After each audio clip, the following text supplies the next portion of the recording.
Okay, I think we're ready to get started. Again, welcome everybody. My name is Gordon McGlathery. I'm the training manager for Cadassist. I'll be co-presenting this webinar today with Rory Vance, the CEO of KnowledgeSmart. And just by way of introduction, only a couple of PowerPoint slides for me at the beginning of this presentation, but I just wanted to introduce those of you who are unfamiliar with Cadassist. We are an Autodesk authorized reseller and an official Autodesk training center. We've been in the business of supporting Autodesk products for the past 25 years. For the past 12 years, I've been running our training business, and we've always been very concerned about maximizing the efficiency of staff training. So that's the subject of today's webinar, and how you can use technology to evaluate your skills for your staff, and how that can mean a return on investment for your company. So if we have a look at what we mean by maximizing the efficiency of staff training, we're actually talking about skills analysis. And the reason skills analysis is important is for a number of reasons. Firstly, there are many of you that have probably developed your own CAD skills tests over the years for candidates that are looking to join your firm as a member of your design team. It's very difficult to evaluate a candidate without knowing what skills they have. If you don't have a tool for that, you're flying blind. So one of the main reasons for having a skills analysis tool is to evaluate somebody's CV. Do they really have the skills that they say they do? The second reason is really what the main focus of today's presentation is training, and how to get the most out of your training program. Now, as I said in the blog that I published last week about this very topic, if you're charting a course for your staff and you don't know your starting point, it's very difficult to put together an effective training program. So the purpose of having skills analysis, to know your starting point, to analyze the gap in your knowledge, and then after the training is complete, to analyze the effectiveness of that training. The other key reason for having a skills analysis tool is just so you can intelligently deploy your staff on projects. So there's an expression that you can't manage what you're not measuring, and it's very true with staff on projects with Revit or AutoCAD or Inventor. Unless you know the skills of your team, it's very difficult to manage that project effectively. And then finally, so in terms of the benefits of skills analysis, if you have the right tool and you deploy that tool effectively, you can reduce the risk to your firm. So what is the cost of hiring the wrong person? For those of you who may have done that, and you'll be able to tell us better than we can tell you the cost of hiring the wrong person, or giving the right training to the wrong person, or the wrong training to the right person. So you reduce your risk, you lower your costs when you conduct skills analysis, because the results of that analysis will be pointing you directly to what training each individual needs. You're just getting the right amount of training to get the job done, so no wasted time there. And then in terms of delivering quality for your training program, if you start with a skills analysis at the front end, whatever training you deliver is going to be very focused on achieving your business needs. And then finally, knowing your return on investment in training. So a senior manager may not understand Revit or AutoCAD or Navisworks, but they will want to know how they're getting a return on their investment in training, and having a good skills analysis tool will show you that.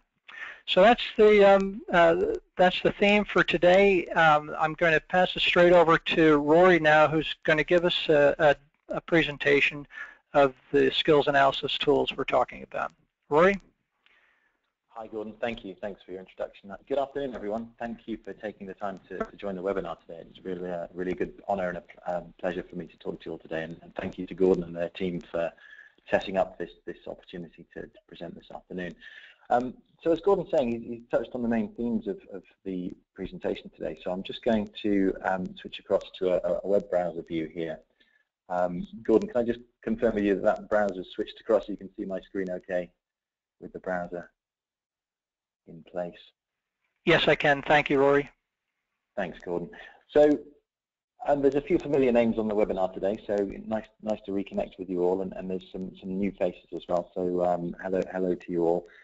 For the next 15-20 minutes or so, I'm just going to take you through a live demo of a cloud-based tool. So the KnowledgeSmart system is a data capture tool, and it's been developed over the last 5 or 6 years in this particular format, and about 12 years overall in terms of the overall aim of the business, which is to work primarily with design and engineering firms to help them capture useful information about the way software technology is used across their business, particularly with a view to measuring capability, benchmarking performance, and highlighting opportunities for further improvement, which ultimately will help with productivity gains. So KnowledgeSmart, as the technology has changed over the years, so have we, but in essence that one goal remains the same, is to try and deliver useful data to businesses so they can act and implement plans to adopt and bring that data into the business to improve and ultimately be more effective, more productive, and more profitable.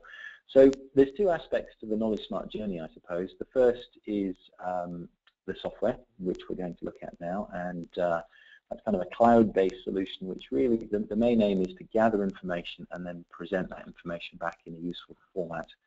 And the second aspect of the tool is content. So rather than just giving you an empty shell and the means to create all your own content, which you of course can, we also work with a network of authors, independent authors worldwide, to create what we call off-the-shelf content for a variety of different assessment topics, so that you have a kind of a good start if you're trying to capture information on a particular individual's knowledge of a subject. So working exclusively in the architecture, engineering, and construction space, not surprisingly, a lot of the information that we're capturing revolves around technology tools, software tools, so design and engineering software provided by main vendors such as Autodesk, Bentley Systems, Trimble, Graphisoft, those types of firms. And not surprisingly, again, a lot of the time that we spend on content creation revolves around the Autodesk ecosphere, because that is a provider of a broad range of tools which no doubt many of you will adopt and implement and use on your projects day to day. So for the purposes of this demonstration, we are going to focus primarily on Autodesk software, but there's a variety of different topics that you can capture information on. So there's two aspects of the kind of the user interface that we're going to look at today. The first is a typical user journey, and by that I mean the actual physical logging in to an assessment, answering questions, submitting information, and then getting a result. And then the second user interface we're going to look at is the admin backend, which some of you on the call will be familiar with. And then we'll look at the different aspects of the process of measuring skills and then feeding that data into a more tailored training plan. So there are two ways an individual can ultimately get into their assessment. Typically they'll be invited by the system administrator or a HR member of the team, but either way they'll end up broadly in this place. So for the purposes of today, I'm just going to pick a Revit architecture assessment. The content varies, and we do keep the data sets up to date each year with the latest versions of the software. This one is 2015, beg your pardon. We've also got the 2016 data sets. We also try and support, where possible, older versions of the software as well, because current versions vary across our customer base. So the user will log in, they'll submit just a name and an email. That's all they need to have a unique identifying profile in the system. There's an additional optional data capture page here, which captures a little bit more information about who the user is and what they are and where they are, and also an optional self-rating. So a user can tell you how well they think they're going to do before they actually submit their answers to the questions. So that self-rating is quite interesting, but you don't have to capture the information if you don't want to. ultimately whether they're invited by an email and they click on the link and log in with a pre-assigned username and password, or if you log them in from a browser, typically at an interview session or thereabouts, they'll end up at this place, which is the start page. Now, the assessments we create are practical in nature, so for the most part, they're answering a series of task-based and knowledge-based questions, and the task-based questions have accompanying data sets. So if it's an AutoCAD assessment, they'll have DWG files. If it's a Revit assessment, they'll have Revit files. You can host those files locally, or you can provide them on a per assessment basis at the start of the session, and the user just simply downloads a small zip file and saves that locally. Either way, they get access to the files they need to answer the practical questions, and when they're ready and they have their software open and their browser is prepared, they click Start. KnowledgeSmart sessions are timed, so this is a typical user interface. This is a set of 25 pre-selected questions across a broad range of, in this instance, Revit architecture basic skills. There's 9 different types of question, so a variety of different styles and types of questions for the user to answer. So for example, TrueFalse is fairly straightforward. They simply read the question and guess whether it's true or false. If it's a free text question or a multiple choice or a pick list or an order list, then obviously the question displays slightly differently. If it's a practical question, there'll be a data set referred to, and that data set will be in the folder they downloaded at the start, split into subfolders which share the same name as the question the data set belongs to. Over here on the right is the navigator, so they can just move through the questions in any sequence they want to. They don't have to answer them 1, 2, 3, 4, 5. They can just move around, pick the ones they like the look of best, and then return. But either way, a session finishes when all the questions have been completed. You can, if you want to, assign a time limit to an assessment session, in which case the session will automatically close after that allotted time has elapsed. Typically, we don't assign time limits unless it's what we refer to as an express assessment, which is almost exclusively used for interviews. So that's kind of the user journey, if you like, and we're going to spend more of our time today looking at the admin backend. But the user basically has an invite to an assessment. They log in with a pre-assigned username and password. They download some data sets. They log into the browser, and then they're moving between the software and the browser to work out the answers to the exercises and then to register their answers in the browser window. You'll notice at the bottom a couple of optional buttons down here. If they're not sure of the answer, they can hit the request training button. That's kind of a flag to you that they require a little bit more information on the particular topic covered by the question. And the intent of the question is always outlined in this little summary line here, a line or two about the content covered by the question. If they're just not sure at all and they want to skip over it, they can just hit the skip button, and that will just zero out the question temporarily, blue it out on the navigator. They can return to questions they've skipped later if they want to reattempt them, but ultimately it does also flag it up in the results analysis as a potential skills gap later on. So that's kind of the user journey, and when they're finished, you as the system administrator can determine how much or how little feedback they see at the end of the session. So I'm just going to log out of that session. I'm going to log into my demonstration dashboard just to show you the admin back end. So this is a typical KnowledgeSmart dashboard, and it's split into several areas up here on the top navigational menu, as you can see. And this is where the system administrators will basically manage the process of creating a user list, a target audience in this area here. And then when that user list is defined, then those users will be invited to take an assessment.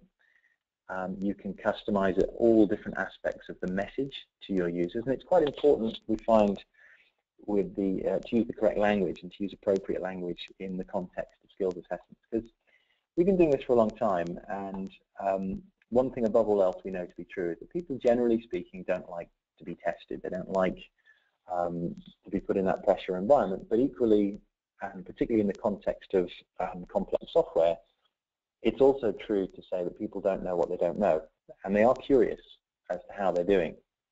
So if that's delivered in a fairly positive way, they generally don't mind going through the process of registering their answers and taking an assessment if the output, if it's the what's in it for me answer to that question, is useful information that I can use as a professional to move my skill set forward. And that's really the key deliverable and the key message to individuals who are being asked to take an assessment, giving up some of their own time, is to measure their capability and provide you with some useful data as an organization to help them improve and to in turn help the organization improve. So by identifying very specific areas which are opportunities for further learning, users generally don't mind having that highlighted because it's showing strengths as well as weaknesses, and that's kind of the main deliverable in terms of the data that gets collected. So in terms of settings, you can, as I just mentioned, determine how much or how little people see, and typically firms give a little bit less feedback to interview candidates, so maybe no report or a basic report. Then they decide the time frame under which those results will be shared, if at all. And then for in-house users, it's usually a bit more information in terms of the report itself and how the questions went. So when we work with authors, we have an independent team of authors around the world who write pools of questions depending on the library topic. Now in the library here, you'll see we've got a variety of different off-the-shelf assessments. A lot of them are, as I mentioned earlier, from vendors like Autodesk and Bentley Systems. And the authors write a pool of questions, and they break each tool down into a series of stages or modules. And then the overall assessment is a series of stages daisy-chained together to create quite a broad assessment of skills across a variety of different skills depending on the topic. So for example, AutoCAD or Revit architecture, it does cover quite a lot of functionality within that assessment. That being said, you as the end user have full editorial control over all of the different aspects of the library content. You can make changes to it, you can create custom content, you can have a blend of original material that you've edited, and material that you've written yourselves. And quite typically, a lot of firms will end up writing pools of questions about their own standards or about BIM, workflows and protocols, perhaps about different aspects of life of the firm, and then using that as a means also of measuring the communication that they have with their teams about different ways of working, different standards, different processes and workflows and so on. So you are ultimately in complete control, even though we work with very well qualified authors around the world to write the core material. You can use it exactly as it comes off the shelf, or you can make a lot of very fine changes to that content in your editing area here. So when you've created your user list and you've edited the content and you're happy with the material that's going out to your teams, that's when you do your inviting. Inviting is just a very simple process of grouping users into batches and then sending out the invites from this area of your dashboard, selecting the assessment from your predefined library, depending on what license you have, and then sending out the invites.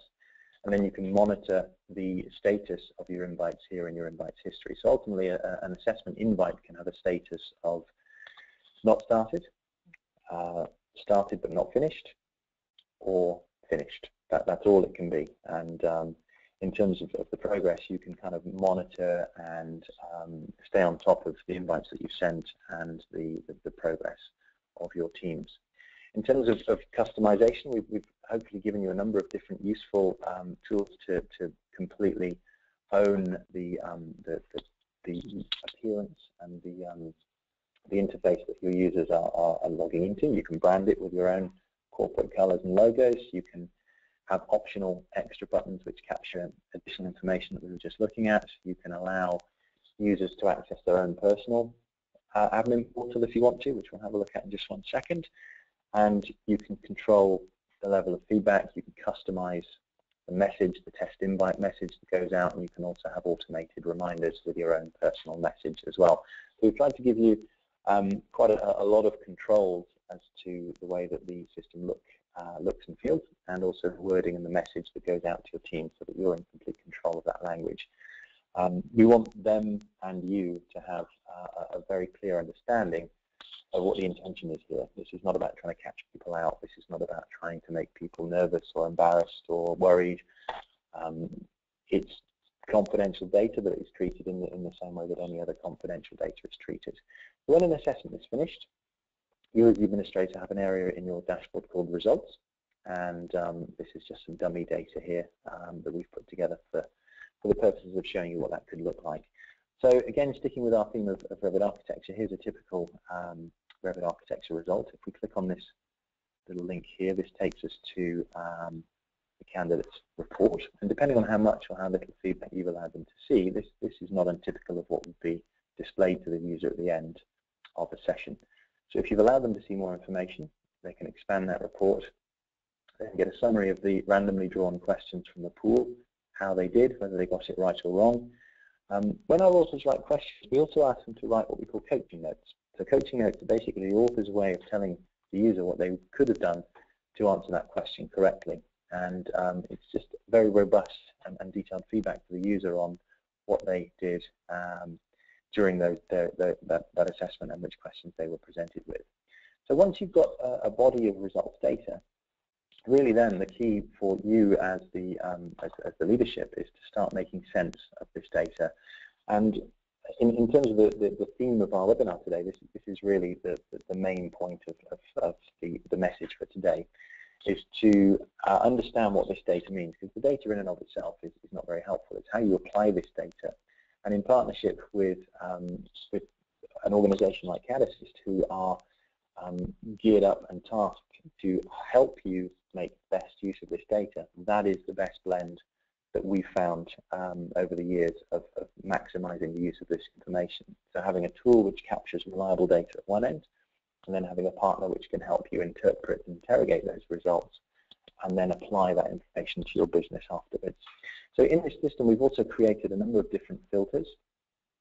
Here you've got a lot of different searching and grouping functionality. You can filter the results. You can then start drilling down and trying to make sense of it. There's a series of predefined exports. The key deliverable here is a personal curriculum of workshop topics that need further attention for each user, and then you can group those users into teams or offices or your organization overall. And then when you have looked at the raw data and used the filtering tools here, and lots of different filtering categories, could be user-led or score and time and date-led, could be content, library content-led, could be individual training workshop topic-led. There's a lot of metadata that's assigned to the library content itself, which is then used in the analysis of the results to very accurately define what those skills gaps are and where the attention is needed. And then in this area here, we've created a number of management reporting tools which allow you to put a kind of a face on the data. So training requirements is quite a useful summary if you select your predefined group. So here's a group of Revit architecture users who potentially need to attend training on these areas in reverse order. So this, from this group of data, would be the least pressing issues down the bottom of this chart, and then over here, as we go up the chart, these would be the issues for this particular group that were causing the most problems in terms of their understanding of the commands. If you want to view which questions were flagged most often for assistance, there's a tool there which just filters that, and over here is a key which takes you to the questions. So again, you can add that to your potential training workshop topics, because if they're getting flagged up for more information, that's your users communicating to you. Same with the skip questions. If you're capturing questions which have been skipped on a regular basis, then again, it's worth flagging them up as potential training workshop topics for future. Self-rating data, again, is kind of useful because it allows you to see how people thought they were going to do. This is kind of a perception analysis of how well people thought they were going to do versus how well they did. So for example here, if a user flagged themselves up as being kind of a novice user and they thought they were going to get about a 60, but they ended up posting an 80 or a 90, then they're better than they thought. On the flip side, if they thought they were going to get a 90 and they posted a 50, then they have some skills gaps that they themselves are unaware of. They don't know what they don't know effectively. So that gives you a kind of a feel for how users think they're doing, and then you compare that with a wider body of data and give them quite honest feedback about where they are relative to their peers and relative to industry. So I won't go through all the charts, but essentially this gives you kind of a useful analysis tool, if you like, of where those problems might be. Another way of analysing potential training workshop topics is to look at a specific assessment. So here's one that we know we have a group of users who've completed. These are the question names and the topics over here. So the ones at the top didn't pose too many problems. Further down, users found these exercises a little bit harder, so more marks were dropped here. So again, we can look at the key, find out what the question was about, just grab the metadata from the training tags and add that to our potential workshop topics. And when we're capturing data, we also capture time as well as speed. So if we look at the time statistics, again, if there's any anomalies that pop out on our charts, we can just capture that question, add it to our training. If a question's taking an unusually long amount of time to answer, then potentially it's a topic that needs refreshing in the follow-up training. Group comparisons is helpful for organizations who have more than one office. So if you want to do comparative analysis, then it's a useful way of filtering your data by team or by geography or by discipline, and then looking at the data in the round. You can also use the filtering tools to compare data pre-training and post-training, or perhaps interview candidates with existing users. However you want to carve up that data, you can kind of look at the data side by side and then start taking some aggregate data forward. Firms are always interested in external views as well, so we use a lot of the user demographics that are captured. It's all anonymous data, of course, but we do look at patterns from a kind of a global level. So we look at the most popular topics in the library, and we look at providing you with a means of comparing your organizational data with an industry comparison. So, for example, Revit architecture, you can compare your internal Revit architecture data with the global anonymous average and see how you're doing. And that's quite a positive message if you're on or around or exceeding the averages for industry. That's a really strong message to share with your partners and with your clients and with your customers and potential customers.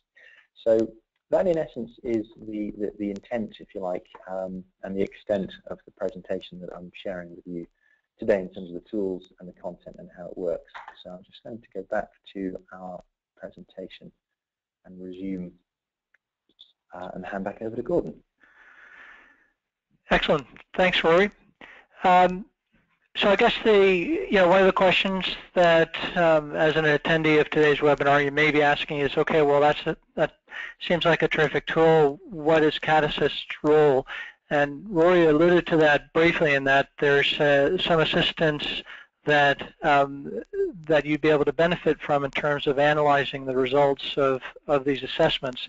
I would want to add something to that, and that is in terms of the kind of service that Cadassist can provide in terms of making sure that you're asking the right questions and you're assessing the right skills in the first place. And that's very much part of our service in terms of needs analysis. So making sure that that the questions that are being asked in your assessments are actually mapped to your organizational goals for the ideal skill set for a user in your firm. Another example of why it makes sense to look at needs analysis prior to doing a skills analysis is oftentimes a user can know software particularly well, but if they're unfamiliar with your standards for AutoCAD or Revit, then they would still be a liability to you. So one of the things that you might want to do in working with Cadassist is we would work together with you to make sure that the questions in your assessments there are questions included on your standards so that you can evaluate not only how people are using the software, but how they're following your standards. Obviously, that would then link, those assessments would link into instructional design. So if you can imagine an a la carte menu of training modules that you might want to cover, imagine each of those are linked to a set of questions that are delivered to your user community. You get the results, you therefore put together a training program. As a result of those assessments, you delete the modules that are not needed and focus on the ones that are. And just looking, if we think back to that graph that Rory just showed about the typical results for skills analysis, and imagine that half of the questions in that assessment are no problem for your team. Well, that could be a day's worth of training that you save by conducting a skills analysis and then linking that to instructional design. The other advantage that Cadassist brings to the table in this scenario is that we have a site license for the Autodesk official training guides provided by a company called Ascent. And that site license allows us to, number one, reproduce those materials ourselves, but number two, it allows us to put together a modular training handout to match the modular training. So that's another advantage. And then finally, what we would bring is the training and support to help you both put those assessments together in the first place, evaluate the results, and put together an effective training plan. So I guess one of a couple of next steps that you might want to think about as a result of attending today, we will be sending everyone that attended today's webinar additional information about industry statistics and case studies and how effective skills analysis can deliver real business results. So that will be coming to you in the next week. One of the things that we're doing together with KnowledgeSmart is offering free trials of the assessments, so you can trial say a set of Revit skills analysis tools for 30 days free of charge to test drive the tool to see how effective it would be, and that's really kind of what the two of us wanted to cover today. And I just wanted to open the floor up to any questions that anyone might have as a result of listening to today's presentation. If you could do this by the chat window rather than over the telephone, we would be able to. That's probably somebody trying to call in right there with a question. But if we could just open it up to any questions that either you have for either Rory or myself, please fire away.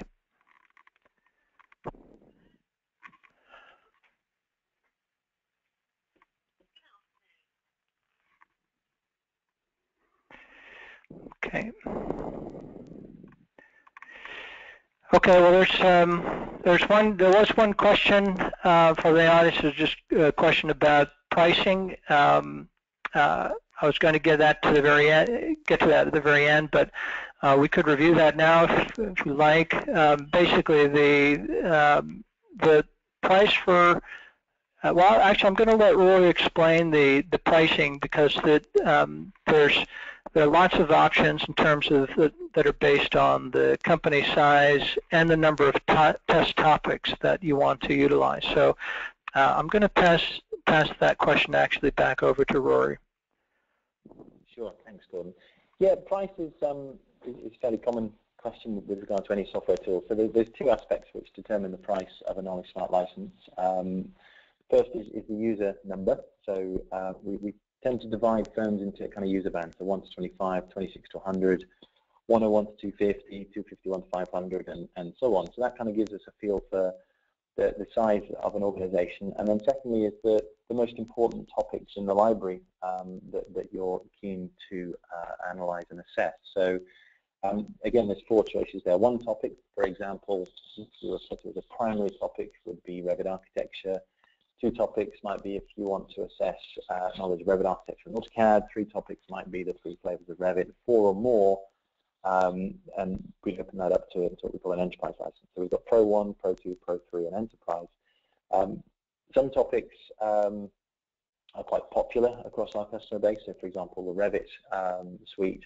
So we've got multiple different assessments targeting different levels of knowledge and experience there. You'd get all of them under the umbrella of the Revit architecture test topic. So you might have 5 or 6 or 7 different assessments focusing on different aspects of that topic, but you'd only be paying the one Pro 1 price. So a typical firm of architects or engineers who've got maybe 75 users who want to assess knowledge of one topic, they'd be paying an annual fee of £850, and that would allow them to test and retest as many of their team as they wanted to, any number of times throughout the year. It would allow them to filter the skills of any number of interview candidates that are coming for interview where knowledge of a particular tool is important. And it also gives them license to edit the existing library content and create as much bespoke or custom content of their own as they want to. Because it's cloud-based, we obviously develop the software on a very regular basis. We've got a very active user community, both here and in North America. So we get a lot of wish list requests for new features in the admin dashboard in particular. So you automatically get access to the very latest features and tools and functionality. And you also get your library content. If it's the Autodesk library, you also get that updated to the latest versions of the software each year. So as Autodesk roll out their new release, so we work with our authors to make sure the data sets are compatible with the latest release. So at the moment, we're just finishing off the 2016 updates, obviously. So that's kind of price. So it's a fairly flexible model. It isn't hugely expensive, as you can see, but the idea of KnowledgeSmart is to justify itself. So if you avoid 1 or 2 inappropriate hires each year, it'll pay for itself. If you have more focus in your learning environment, it'll pay for itself. If you're saving money, as Gordon mentioned, on not training in areas that you really don't need to spend time and money, then it'll pay for itself. So that's really how we justify the business case for the KnowledgeSmart software. Thanks, Rory. Actually, Rory, I think it might be interesting to have a look at the list of assessments that are available. So an example of one test topic might actually include a number of assessments. So looking at Revit architecture as an example, there would be Revit architecture for occasional users. That's one quiz or one assessment.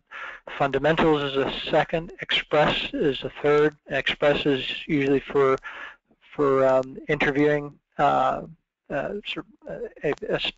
specifically designed for an interview situation.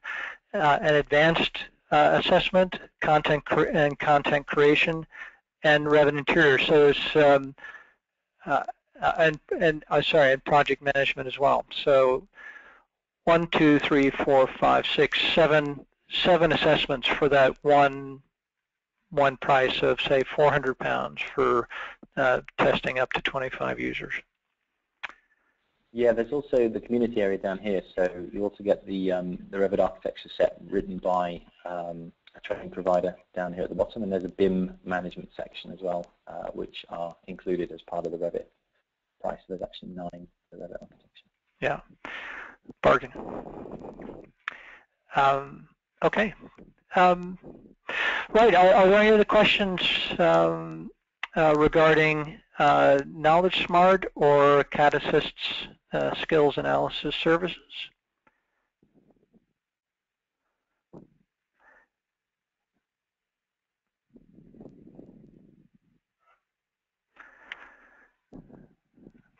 Okay.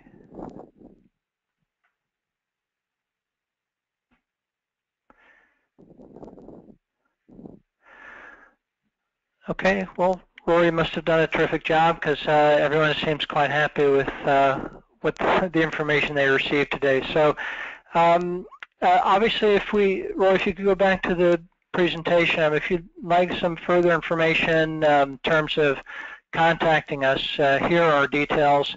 My personal details, please feel free if you have any questions following today's presentation to contact me directly. Or your Cadassist account manager if you'd like to call and discuss skills assessment and how this would work together with our training programs. There's our number, option 2, gets you straight through to the training group. If no one has any other questions, it's just left for me to say thank you all very much for attending. It's been a pleasure talking to all of you, and we look forward to working with you in the future. Okay, thanks very much. Cheers, Rory. Thanks, Gordon. Thanks, everybody. I really appreciate your time. Bye-bye.